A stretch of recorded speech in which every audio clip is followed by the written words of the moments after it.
Okay, now in this lecture we're going to talk about how to actually do your screen recordings. So you're in Camtasia Studio, you have it open, you go up to this red dot here that says record the screen, you click on that and it'll pop up a screen that looks like this. And this little pop-up box here is basically your recorder controls.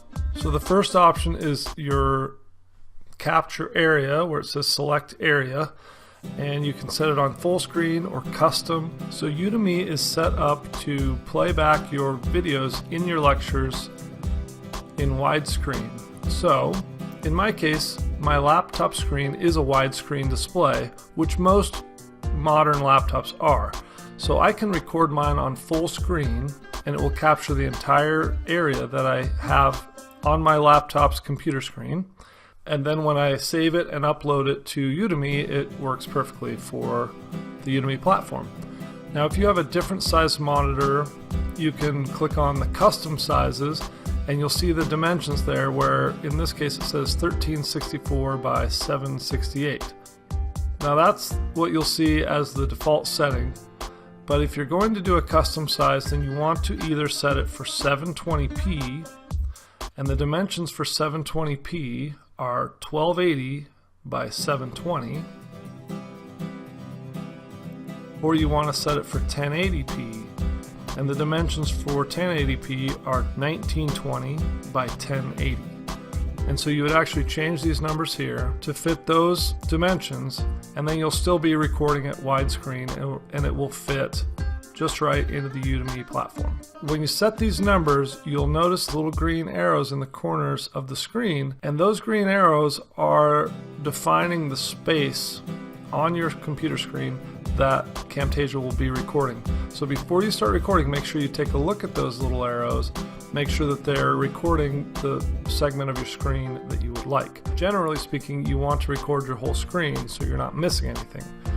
You can always zoom in later if you want to basically crop out part of your screen so that your viewers don't see it, or to make it more clear what you're focusing on, but you can't add in more parts. So if you record too small of a section of your screen and you cut off part of your screen, you can't get that back. So that's important to take note of. Again, I generally record in full screen, but if you have a narrow monitor or an old school monitor, then you'll have to adjust that. Webcam, I do not use a webcam, so you leave that off. And then audio, you click on this little button to the right and it will open up a drop down, and in this case I have my Blue Snowball mic plugged in, and so I will select Blue Snowball microphone and that will record.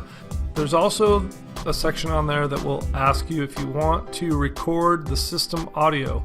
What that means is it's going to record anything that comes out of your computer. So if you click on a sound effect or you start to play a video or music on your computer, the microphone will actually pick that up as well. Unless you have a compelling reason to want to do that, you want to make sure that you do not have a check mark next to record system audio. Otherwise you're going to get whatever noise is happening on your computer.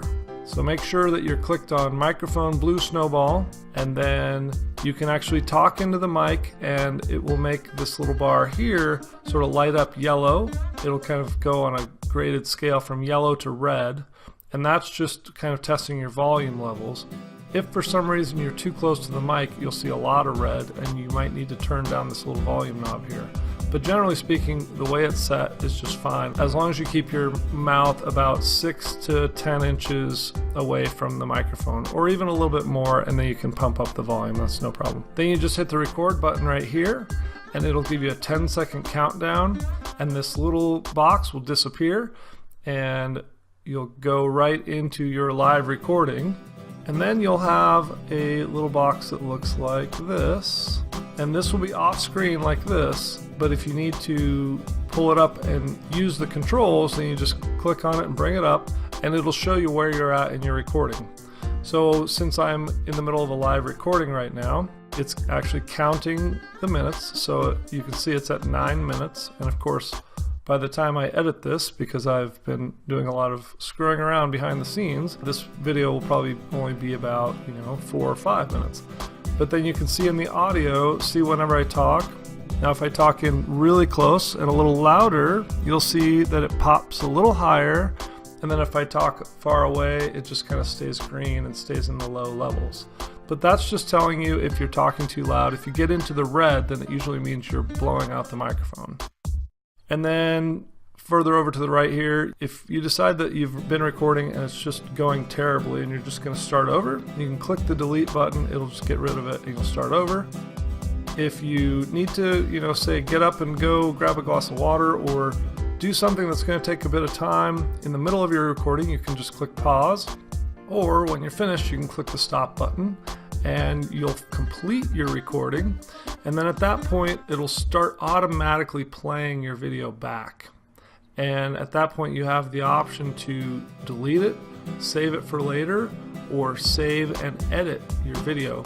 I always use the save and edit feature because what that does is it saves it, so it saves a copy of it, and it also pops it right up into the Camtasia Studio editor, and you can start editing it right away.